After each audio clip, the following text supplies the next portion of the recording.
So hello guys, welcome back to my channel. तो मैं आज आपको पढ़ाऊंगा chapter number 3, private public and global enterprises. ये बहुत ही सिंपल सा चैप्टर है, क्लास 11 बिजनेस स्टडीज़ का चैप्टर है। इसी वीडियो में साथ पूरा कंप्लीट करा के दूंगा चैप्टर। बस आप एक बार इसको रीड पढ़ लेना अपने अकॉर्डिंग, आपको पूरा चैप्टर समझ आ जाएगा। मैं आपको बता दूंगा अच्छे से ये चैप्टर। और प्लीज़ इस वीडियो को एंड तक देखना, स्किप मत करना। तो चलो आप देखते हैं कि क्या है इस चैप्टर में। तो सबसे पहले हम देखते हैं private sector and public sector. Private sector का मतलब होता है कोई भी कंपनी जिसको कोई भी कंपनी या बिजनेस, आपका बिजनेस होता है बेसिकली, कोई भी बिजनेस आपने इंडिविजुअल्स या ग्रुप ऑफ इंडिविजुअल्स ओन करते हैं, जिसके डिफरेंट फॉर्म्स होते हैं, जैसे पार्टनरशिप, कंपनी, जॉइंट इन दो फैमिली, सोल प्रोप्राइटरशिप। आपने ये सब फर्स्ट चैप्टर में भी पढ़ा था। अब देखते हैं कि पब्लिक सेक्टर क्या होता है। पब्लिक सेक्टर का मतलब होता है कोई भी चीज़, कोई भी बिजनेस जो गवर्नमेंट ओन करती है। इसमें आपकी होली ओन हो सकती है सेंट्रल गवर्नमेंट, या होली ओन हो सकती है स्टेट गवर्नमेंट, या दोनों का पार्टली पार्टली भी हो सकता है। इसमें आपकी स्पेशल एक्ट ऑफ पार्लियामेंट से जो बनती है, जैसे LIC हो गई, ICAI हो गई, ये सब सारे आपके स्पेशल एक्ट ऑफ पार्लियामेंट से बनी, वो भी इंक्लूड होते हैं इसमें। हम देखते हैं पब्लिक सेक्टर के फॉर्म्स क्या क्या। हमने पब्लिक सेक्टर तो देखा, तो पब्लिक सेक्टर के भी 3 टाइप्स होते हैं। सबसे पहला departmental undertaking, statutory corporation and government company. Private sector का आप पढ़ ही चुके हो। तो हम देखते हैं डिपार्टमेंटल अंडरटेकिंग क्या होती है। Departmental undertaking most oldest and most traditional form होता है पब्लिक एंटरप्राइजेस का। इसमें आपकी जो मिनिस्ट्रीज होती है ना, डिफरेंट मिनिस्ट्रीज, वो ही आती है, उनके डिपार्टमेंट्स जो बनाती है उसी को कहते हैं। ये गवर्नमेंट की डे टू डे फंक्शन जो गवर्नमेंट करती है वो इन डिपार्टमेंट्स के थ्रू ही करती है। इसलिए किसी भी गवर्नमेंट का ये बहुत ही इंटीग्रल पार्ट होता है फंक्शनिंग करने के लिए। और ये ऑटोनॉमस नहीं होती, इंडिपेंडेंट नहीं होती। इनको हमेशा जो गवर्नमेंट ने बोला है उनके रूल्स के अकॉर्डिंग ही चलना पड़ता है। इसके एग्जाम्पल क्या है, जैसे रेलवेज डिपार्टमेंट हो गया, पोस्ट डिपार्टमेंट, टेलीग्राफ डिपार्टमेंट। अब देखते हैं इसके फीचर्स क्या क्या है। पहला तो फीचर है जो इनको फंडिंग मिलती है, जो इनकी फंड्स करता है, जो इनको, वो सीधा गवर्नमेंट ट्रेजरी से होती है। और जो बजट बनता है उसमें भी लिखा होता है कि इन पे कितना खर्चा होगा, ये कितना खर्चा करना अलाउड है। तो एक अप्रोप्रिएशन कहते हैं उसे, अप्रोप्रिएशन बजट में लिखा होता है। और उसी बजट में जितना भी रेवेन्यू अर्न करेंगे उसे ट्रेजरी में दे देंगे ये लोग। और इनको गवर्नमेंट एक्टिविटीज़ में जो अकाउंटिंग एंड ऑडिट कंट्रोल्स लगते हैं वही एप्लीकेबल होते हैं। जो यहाँ पे एम्प्लॉयज काम करते हैं उनको गवर्नमेंट सर्वेंट्स कहते हैं। और ये सब डिवीजन ही होता है गवर्नमेंट डिपार्टमेंट का, क्योंकि इनका डायरेक्ट कंट्रोल होता है मिनिस्ट्री का इन पर। और ये अकाउंटेबल होते हैं मिनिस्ट्री को मैनेजमेंट से, क्योंकि ये हमेशा जो भी मिनिस्ट्री है उससे, उनकी मैनेजमेंट से अकाउंटेबल रहते हैं। अब देखते हैं इसके मेरिट्स क्या क्या है। सबसे पहला मेरिट तो ये है कि पार्लियामेंट में इफेक्टिव कंट्रोल होता है इनके पास। और इनको पब्लिक अकाउंटेबिलिटी हाई डिग्री होती है, यानी पब्लिक को अकाउंटेबल होते हैं। पब्लिक को एक ट्रस्ट रहता है कि इनको सब चीज़ें दिखानी पड़ती है पब्लिक को। तो पब्लिक को भी एक ट्रस्ट रहता है कि हाँ ये अच्छा काम कर रही है। जितना भी रेवेन्यू अर्न होता है ये सीधा गवर्नमेंट पे जाता है, गवर्नमेंट से को इनकम होती है। और जहाँ पे नेशनल सिक्योरिटी की बात आती है, मोस्ट सुटेबल है, क्योंकि इनका डायरेक्ट कंट्रोल होता है मिनिस्ट्री से। अब देखिए इसके लिमिटेशंस क्या क्या। अच्छी चीज़ है तो बुरी भी चीज़ होती है। तो इसमें बुरी क्या है, इसमें फ्लेक्सिबिलिटी नहीं होती। इनको हमेशा रूल्स फॉलो करने पड़ते हैं। एम्प्लॉयज़ खुद के डिसीजन नहीं ले सकते। और ये कोई भी सपोज करो बिजनेस की अपॉर्चुनिटी आई तो ये उसका एडवांटेज नहीं उठा पाएंगे, क्योंकि इनको बहुत ही रिगरस प्रोसीजर्स के थ्रू जाना पड़ता है। जो भी ब्यूरोक्रेटिक प्रोसीजर होता है ना, उनके थ्रू जाना पड़ता है। तो इसमें डिले हो जाती है आइटम चीज़ों को। रेड टेपिज्म फॉलो करना पड़ता है। कोई भी डिसीजन खुद से नहीं ले सकते। प्रॉपर चैनल ऑफ अथॉरिटी होती है। और पॉलिटिकल इंटरफेरेंस भी होता है बहुत ज़्यादा। बस ये इसके डिमेरिट्स है। अब हमको देखते हैं नेक्स्ट टाइप। नेक्स्ट टाइप का नाम है स्टैट्यूटरी कॉर्पोरेशन। स्टैट्यूटरी कॉर्पोरेशन होती है जो स्पेशल एक्ट ऑफ पार्लियामेंट से बनी है। जो स्पेशल एक्ट ऑफ पार्लियामेंट का है वो इनकी powers and functions, rules, regulation सब गवर्न करता है। और कैसा कैसा रिलेशनशिप होगा गवर्नमेंट डिपार्टमेंट से वो भी बताता है। अब देखते हैं इसके फीचर्स क्या क्या है। पहला फीचर ये है कि स्पेशल एक्ट ऑफ पार्लियामेंट से बनी है। जो एक्ट होगा वो इनकी पावर्स बताएगा, प्रिविलेज बताएगा क्या क्या होती है। और ये होली ओन्ड होती है स्टेट के थ्रू। स्टेट का मतलब यहाँ पे गवर्नमेंट होता है। अब थर्ड फीचर है इसका, बॉडी कॉर्पोरेट होती है। ये इन पे कोई भी केस कर सकता है और ये भी केस कर सकती है और अपने नाम पे प्रॉपर्टी भी एक्वायर कर सकती है, कॉन्ट्रैक्ट में भी आ सकती है। तो ये स्टैट्यूटरी कॉर्पोरेशन बॉडी कॉर्पोरेट है, इट कैन बी स्वीड और बी स्वीड। फिर थर्ड फोर्थ फीचर है कि ये मोस्टली इंडिपेंडेंटली फाइनेंस होती है। जो भी इनका फंड्स होता है वो या तो बोरिंग से होता है या जो भी रेवेन्यू ये कलेक्ट करती है उनसे होता है। इनको गवर्नमेंट नहीं देती, या तो ये लोन लेती है या जो भी अपना ही काम करती है, sale of goods and service करती है, उससे जो रेवेन्यू होता है वो इनका बिजनेस का फाइनेंस का सोर्स होता है। फिफ्थ फीचर देखते हैं, ये अकाउंटेबल नहीं होती। जो गवर्नमेंट डिपार्टमेंट्स पे अकाउंटिंग एंड ऑडिट के जो प्रोसीजर लगते हैं उसके लिए अकाउंटेबल नहीं है।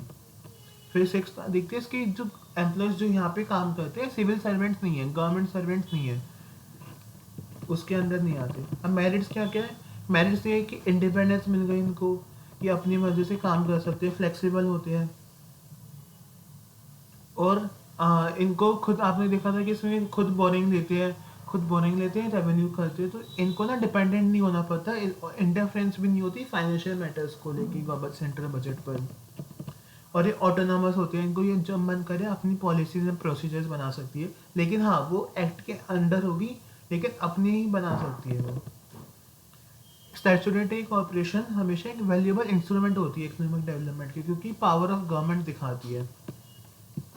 अब इसकी लिमिटेशंस भी होती है हर चीज़ के, तो इसकी लिमिटेशंस आती है कि इनको एकदम बहुत ज़्यादा फ्लेक्सिबिलिटी नहीं है, क्योंकि इनको सर्टेन रूल्स एंड रेगुलेशंस मानने ही पड़ते हैं, जो एक्ट में लिखा है वो तो फॉलो करना ही पड़ेगा ना। और इसमें गवर्नमेंट पॉलिटिकल इंटरफेरेंस होता है मेजर डिसीजंस पे, जहाँ पे बहुत ज़्यादा फंड्स इन्वॉल्व होते हैं, और इसमें पब्लिक रैम्पेंट करप्शन भी हो सकता है, और इसमें प्रॉपर एडवाइजरी की कमेटी बैठानी पड़ती है, क्योंकि और इससे फ्रीडम चला जाता है। अब थर्ड टाइम देते हैं गवर्नमेंट कंपनी। गवर्नमेंट कंपनी का मतलब होता है कोई भी company, government company companies act 2013 के अंदर रजिस्टर्ड होती है और इसी के थ्रू गवर्न होती है। इसमें का मतलब ये होता है कोई भी कंपनी जिसका नॉट लेस देन यानी एटलीस्ट 51% पेड अप कैपिटल या तो सेंट्रल गवर्नमेंट या स्टेट गवर्नमेंट या दोनों मिलके या दोनों एक और स्टेट गवर्नमेंट मिलके आती है, और इसके अंदर सब्सिडरी भी इंक्लूड होती है। इसके भी डिफरेंट टाइप्स होते हैं, प्राइवेट कंपनी, पब्लिक कंपनी, ये सब चीज़ें आती है। अब ये देखिए इसके फीचर्स क्या क्या है। एटलीस्ट 51% या तो गवर्नमेंट ओन करे, सेंट्रल गवर्नमेंट ओन करे, या तो स्टेट गवर्नमेंट, या दोनों मिलके, या दोनों स्टेट गवर्नमेंट मिलके, ये सब इसका डेफिनेशन है। अब देखिए इसके फीचर्स क्या क्या है। पहला फीचर ये है कि ये कंपनी एक्ट 2013 या other previous law, company law के अकॉर्डिंग रजिस्टर्ड होती है, उसके अंदर ही क्रिएट करते हैं। कंपनी केस फाइल कर सकती है, कॉन्ट्रैक्ट में आ सकती है, अपने नाम पे प्रॉपर्टी फाइल कर सकती है। इसका जो मैनेजमेंट होगा वो कंपनीज एक्ट के अकॉर्डिंग होगा, और जो एम्प्लॉयज़ हैं वो अपने रूल्स एंड रेगुलेशन बना सकते हैं, लेकिन इनको MOA मेमोरेंडम ऑफ एसोसिएशन होता है एंड आर्टिकल ऑफ एसोसिएशन, यानी MOA एंड AOA के अकॉर्डिंग ही बनाने पड़ते हैं। अब इसके मेरिट्स देखते हैं क्या क्या है। मेरिट्स ये आते हैं कि गवर्नमेंट कंपनी को सेपरेट एक्ट की रिक्वायर्ड नहीं होती, ये इंडियन कंपनीज एक्ट के थ्रू बनी है, और इनका सेपरेट लीगल एंटिटी है, गवर्नमेंट से डिफरेंट है, ये ऑटोनॉमी है इनके पास, ये अपने डिसीजन ले सकते हैं, और इन कंपनीज को रीजनेबल प्राइस पे प्रोवाइड करना होता है ताकि अनहेल्दी बिजनेस प्रैक्टिस ना करे ये। अब देखते हैं इसके लिमिटेशंस क्या क्या है। लिमिटेशंस ये है कि गवर्नमेंट का ही कोई रोल नहीं है इसमें, तो जो भी शेयर होल्डर है उनको कंपनीज एक्ट के ही मानने पड़ते हैं। ये उतनी अच्छी आंसरेबल नहीं होती पार्लियामेंट में, क्योंकि गवर्नमेंट का कुछ है नहीं रोल, तो ये पार्लियामेंट में भी इनको नीड नहीं है जाने की। गवर्नमेंट इनका शेयर होल्डर होता है, तो हो सकता है कि मेन पर्पस ऑफ गवर्नमेंट है वो ना हो, मेन पर्पस जिस कंपनी के लिए वो रजिस्टर्ड आई है वो ना हो पाए। अब देखते हैं changing role of public sector. हमारे जब इंडिपेंडेंस का टाइम हुआ था तो बहुत ही ज़्यादा हमारा गवर्नमेंट ने ओन कर रखा था, क्योंकि हम इतने डेवलप ही नहीं हो पाए थे। जितने भी ब्रिटिशर्स आए थे उन्होंने सब लूट के ले गए थे हमारा, तो हम बिल्कुल ख़त्म हो गए थे। इसलिए गवर्नमेंट ने क्या करा, मोस्टली चीज़ें पब्लिक सेक्टर के हाथ में दे रखी थी। लेकिन जैसे जैसे टाइम बढ़ा तो हमें कंपटीशन समझ आने लगा कि हाँ कंपटीशन होता है, गुड्स प्रोवाइड करने, अच्छी क्वालिटीज देनी है लोगों को, टेक्नोलॉजी लानी है, तो इसके लिए बहुत ज़रूरी था प्राइवेट सेक्टर का आना। तो हम 1991 में मनमोहन सिंह जब फाइनेंस मिनिस्टर थे हमारे, वो एलपीजी पॉलिसी लाए थे, लिबरलाइजेशन, प्राइवेटाइजेशन एंड ग्लोबलाइजेशन। तो ये बहुत ज़्यादा ज़रूरी थी। बस यहाँ पे इसका ये लिखा हुआ है, आप एक बार इसको रीड कर लेना।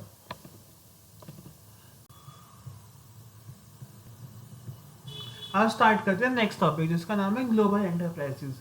तो आपने सुना होगा एमएनसीज होती है, डिफरेंट कंपनीज होती है, बड़ी बड़ी मल्टीनेशनल कंपनीज जिसे कहते हैं। ये सब क्या होती है?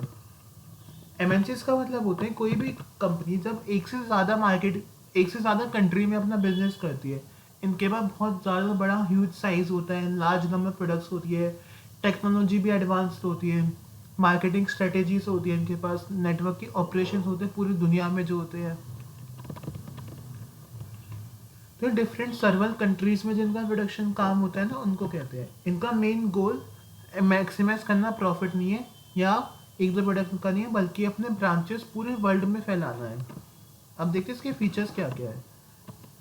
इसका पहला फीचर ये आता है ह्यूज कैपिटल रिसोर्स, क्योंकि डिफरेंट कंपनीज डिफरेंट कंट्रीज में जाएगी तो डिफरेंट फाइनेंशियल इंस्टीट्यूशन से बोरो कर सकती है, इंटरनेशनल बैंक्स का एक्सेस मिल जाता है, कैपिटल मार्केट भी होती है इनके पास। और फिर नेक्स्ट फीचर देखते हैं फॉरेन कोलैबोरेशन। जब कोई इंडियन कंपनी दूसरे से कोलैबोरेट करती है तो उसका हम टेक्नोलॉजी यूज़ करते हैं, उसका प्रोडक्शन ऑफ गुड्स देखते हैं, ब्रांड का नेम आता है हमारे पास, तो ये बहुत ही ज़्यादा मदद करता है अपने ब्रांड को पुश करने में, बिजनेस को आगे बढ़ाने में। एडवांस टेक्नोलॉजी होती है, जब डिफरेंट कंट्रीज़ की मिलती है तो इंटरनेशनल स्टैंडर्ड्स आते हैं, क्वालिटी अच्छी होती है, टेक्नोलॉजी में भी एडवांसमेंट ला सकते हैं, और वो अपनी टेक्नोलॉजी यूज़ करके जो हमारे लोकल रिसोर्सेज है, लोकल रॉ मटेरियल्स हैं, वो यूज़ करके बहुत अच्छे आइटम्स बना सकते हैं। इनोवेशन हो सकती है प्रोडक्ट्स में, मार्केटिंग स्ट्रेटेजीज बहुत अच्छी अच्छी बनती है। फिर सिक्स्थ आते हैं मार्केट टेरिटरी बड़ी होती है। जब हमने डिफरेंट कंट्रीज में ट्रेड करते हैं तो बहुत बड़ा एरिया मिल जाता है हमको ट्रेड करने में। हमको अगर सेम कंट्री में करते हैं तो बस कंट्री वाइज होता है, लेकिन जब हम सर्वर कंट्रीज में ट्रेड करते हैं, बिजनेस करते हैं, तो पूरा इतना बड़ा वो मार्केट शेयर मिल जाता है हमें। फिर सेवन्थ इसका आता है सेंट्रलाइज कंट्रोल। हमेशा जो भी एमएनसीज होती हैं इनके हेडक्वार्टर्स बने हुए होते हैं, हेडक्वार्टर इनके होम कंट्रीज में होते हैं, जहाँ से अपनी पूरा कंट्रोल करती है ब्रांचेज और सब्सिडरीज को। अब नेक्स्ट देखते हैं जॉइंट वेंचर। जॉइंट वेंचर का मतलब होता है जब कोई भी दो बिजनेस अग्री करते हैं किसी कॉमन पर्पस या म्यूचुअल बेनिफिट के लिए, तो जॉइंट वेंचर बन जाता है। जॉइंट वेंचर लॉन्ग टर्म भी हो सकता है, शॉर्ट टर्म भी हो सकता है। जॉइंट वेंचर हमेशा दो एक अग्रीमेंट में के बेसिस पर होता है, जब कोई कॉमन बेनिफिट के लिए दोनों बिजनेस साथ आते हैं। डिफरेंट कंट्रीज में भी हो सकता है। तो जॉइंट वेंचर के दो टाइप्स हैं। पहला टाइप आता है contractual joint venture, second type आता है equity based joint venture. Contractual joint venture में ये होता है कि पर्टिकुलर जॉइंटली ओन एंटिटी नहीं बनती, इसमें कभी भी ना न्यू एंटिटी क्रिएट नहीं होती, बस पार्टनरशिप, दो बिजनेस का साथ में आए, काम करना, काम खत्म। इसमें न्यू बिजनेस फॉर्म नहीं होता, और हाँ थोड़े कंट्रोल होता है इसमें, लेकिन ओनरशिप नहीं मिलती। इसके एलिमेंट्स क्या क्या है? कोई भी दो या दो से ज़्यादा पार्टी साथ आती है कॉमन इंटेंशन के साथ, हर पार्टी एक अपना इनपुट्स लाएंगी और कंट्रोल होता है, लेकिन न्यू क्रिएट नहीं होता है इसमें बिजनेस। और इक्विटी बेस्ड जॉइंट वेंचर में क्या होता है, न्यू बिजनेस क्रिएट हो जाता है। जब आपने दो कंपनियां न्यू बिजनेस, जैसे वोडाफोन आइडिया आई थी, तो दोनों डिफरेंट कंपनीज है लेकिन दोनों ने साथ मिलकर नया खोल लिया वी, तो ये इसका इक्विटी बेस्ड जॉइंट वेंचर का मतलब है। इसके एलिमेंट्स क्या क्या है? न्यू एग्रीमेंट फॉर्म होता है और न्यू एंटिटी क्रिएट होती है, शेयर्ड ऑनरशिप होती है, और मैनेजमेंट भी शेयर हो जाता है, रिस्पॉन्सिबिलिटी भी शेयर हो जाती है, जितना भी हमने कैपिटल ले रखा है वो भी सब शेयर हो जाता है। अब ये देखते हैं जॉइंट वेंचर के बेनिफिट्स के क्यों है, ये हम करते ही क्यों है जॉइंट वेंचर। तो जब भी दो कंपनीज एक साथ आती है तो उनके एक कंपनी के पास कितने रिसोर्सेज हो गए, उसके पास भी ज़्यादा रिसोर्सेज हो गए, तो दोनों मिल जाएंगे तो कितनी एक ह्यूज अमाउंट बन जाती है। इसलिए कैपेसिटी इंक्रीज हो जाती है, क्विकली एंड एफिशिएंटली काम कर सकते हैं, चैलेंजेस जो आते हैं मार्केट में उसको फेस कर सकते हैं। New market and distribution network खुल जाता है। जैसे सपोज करो एक बोट कंपनी है, तो बोट का एक अपना नेटवर्क है, लेकिन हैमर ने अपना नेटवर्क बना रखा होगा, सोनी का अपना नेटवर्क है, लेकिन अगर ये सब साथ में आ जाए तो कितने ज़्यादा एक ह्यूज अमाउंट ऑफ पे इंडियन मार्केट को ही कवर कर सकते हैं। टेक्नोलॉजी का एक्सेस आ जाता है, जब दो कंपनी साथ में आती है तो उनका टाइम, एनर्जी, इन्वेस्टमेंट सब एक साथ लगा देती है, तो उससे टेक्नोलॉजी भी अच्छी बन जाती है, इनोवेशन आती है मार्केट में। जब दो बिजनेस आते हैं तो वो कुछ क्रिएटिव या कुछ नया लेकर आते हैं, लो कॉस्ट ऑफ प्रोडक्शन हो जाती है, क्योंकि जब हम एक साथ पे इतने लार्ज स्केल में प्रोड्यूस करेंगे तो कॉस्ट कम हो जाती है। फिर ब्रांड नेम बन जाता है, जब कोई भी दो बड़ी कंपनीज का नाम एक साथ आता है तो लगता है कि हाँ उसकी भी गुडविल है, उसकी भी गुडविल है, तो ब्रांड नेम एक अच्छा इंप्रेशन छोड़ती है इंडियन मार्केट पर। अब नेक्स्ट देखते हैं पब्लिक प्राइवेट पार्टनरशिप, पीपीपी। ये एक मॉडल होता है जिसमें गवर्नमेंट और पब्लिक प्राइवेट सेक्टर दोनों साथ में आके कुछ काम करते हैं। इसमें एनजीओज भी आते हैं या कम्युनिटी बेस्ड ऑर्गेनाइजेशंस भी आती है। इसके मेन यहाँ पे फीचर्स देखते हैं क्या क्या है। इसमें प्राइवेट पार्टी डिज़ाइन करती है, पब्लिक फैसिलिटी बिल्ड करती है। इसमें फाइनेंस ओन करते हैं पब्लिक सेक्टर, लेकिन जो भी काम होगा प्राइवेट सेक्टर करता है। इसकी स्ट्रेंथ क्या है, ये कंस्ट्रक्शन का रिस्क ट्रांसफर कर देती है। वीकनेस क्या है, कॉन्फ्लिक्ट हो सकता है। यहाँ पे इसका एग्जांपल भी दे रखा है, कुंडली मनेश्वर एक्सप्रेसवे लिमिटेड, ये हाईवे बनाया था, गवर्नमेंट ने दिए थे। तो बस इसी के साथ आपका चैप्टर नंबर 3 खत्म होता है। मैं उम्मीद करता हूँ आपको पूरा चैप्टर समझ आ गया होगा।